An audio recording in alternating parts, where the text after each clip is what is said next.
Salam sejahtera dan salam sehat buat kita semua. Saya Hutmariane Baho, perwakilan dari kelompok 14 akan mempresentasikan tentang siklus akuntansi perusahaan dagang. Slide selanjutnya kita akan membahas karakteristik perusahaan dagang. Apa saja ciri-ciri perusahaan dagang? Yang pertama, usaha yang dilakukan, membeli barang dagang dan menjualnya tanpa mengadakan perubahan atau pengolahan terlebih dahulu. Yang kedua, kegiatan akuntansi. A. Menggunakan atribut barang dagang. B. Ada perhitungan harga pokok penjualan. C. Laporan laba rugi dapat menggunakan bentuk single step atau langsung dan multiple step atau bertahap. Slide selanjutnya yaitu tentang transaksi perusahaan dagang. Apa saja bukti-bukti transaksinya? Yang pertama itu syarat pembayaran, syarat penyerahan, dan rabet pada perusahaan dagang. Yang kedua, transaksi perusahaan dagang. Yang ketiga, persediaan barang dagang. Selanjutnya kita akan membahas apa saja akun-akun perusahaan dagang.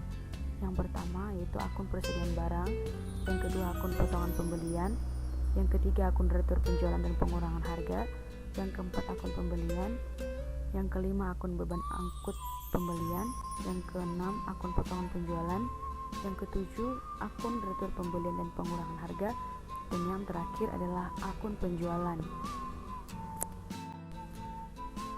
Selanjutnya kita akan membahas tentang tahap-tahap pencatatan.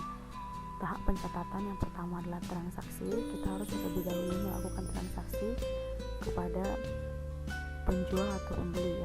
Yang kedua, kita akan memasuki menjurnal, yaitu jurnal khusus dan jurnal umum. Pada jurnal khusus kita akan menjurnal lagi, yaitu jurnal pembelian, pengeluaran kas, penjualan, dan penerimaan kas. Setelah kita menjurnal, selanjutnya kita akan membuat buku besar.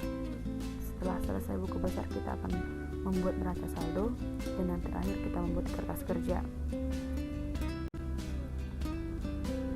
Selanjutnya kita akan membahas pengelompokan transaksi pada jurnal khusus. Seperti yang kita sudah bahas sebelumnya, jurnal khusus membahas yaitu jurnal pembelian, jurnal pengeluaran kas, jurnal penjualan, jurnal penerimaan kas. Pencatatan transaksi pada buku besar pembantu dan utama. Buku besar pembantu. 1. Bentuk buku besar pembantu dapat berbentuk kontrol dan stafel. Yang kedua, fungsi buku besar pembantu. Tujuan buku besar pembantu adalah untuk memberi keterangan atau memberi rincian mengenai jenis aset atau kewajiban. Kita akan membahas tentang buku besar utama. Buku besar utama atau general ledger adalah kumpulan akun yang saling berhubungan dan merupakan satu kesatuan yang digunakan perusahaan dalam menyusun laporan keuangan. Kita bisa melihat berikut yaitu format buku besar utama.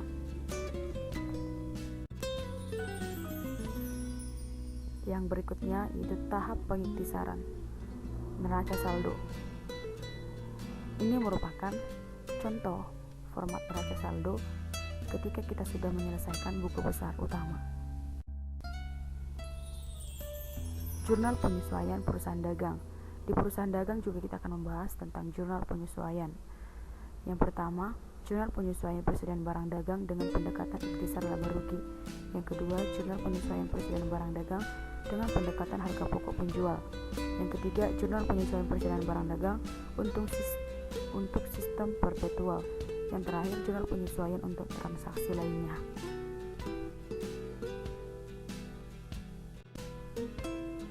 Akun ikhtisar laba rugi. Akun ikhtisar laba rugi dapat kita kerjakan dengan dua step, yaitu single step dan multi step. Bagaimana cara pengerjaan single step dan multiple step? Kita bisa mengerjakannya seperti yang ada pada gambar.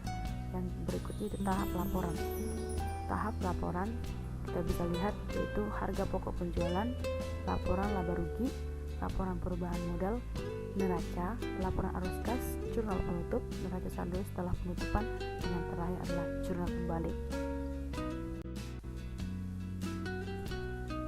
Bagaimana sebenarnya siklus akuntansi perusahaan dagang secara lengkap dapat kita lihat pada gambar berikut ini dengan jelas, dan gambar ini sudah menjelaskan rincian dari awal saya mempresentasikan tentang siklus akuntansi perusahaan dagang. Atas perhatiannya, saya mengucapkan terima kasih.